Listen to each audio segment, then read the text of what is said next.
saya kira ada baiknya juga saya menyampaikan beberapa hal tentang kenaikan tarif pajak pertambahan nilai PPN yang mungkin masih ada suatu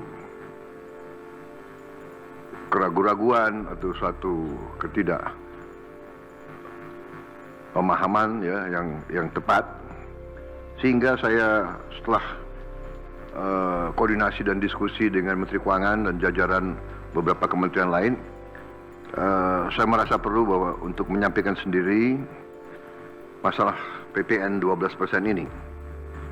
Jadi saudara-saudara sekalian, kenaikan tarif pajak pertambahan nilai menjadi 12% ini merupakan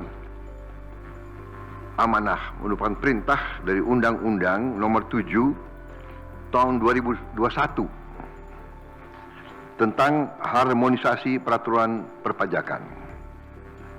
Kepentingan rakyat secara keseluruhan, perlindungan daya beli rakyat, serta mendorong pemerataan ekonomi.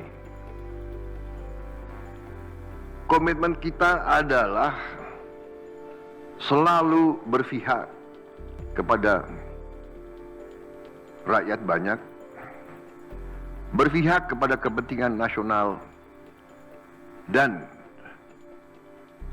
berjuang dan bekerja untuk kesejahteraan rakyat. Karena itu, seperti yang sudah saya sampaikan sebelumnya dan telah berkoordinasi dengan DPR RI,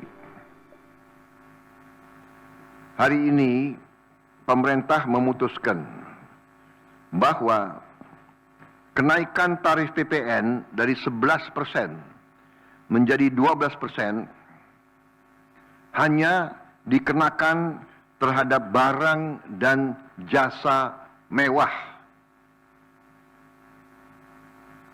Ya, saya ulangi ya supaya jelas. Kenaikan tarif PPN dari 11% menjadi 12% hanya dikenakan terhadap barang dan jasa mewah.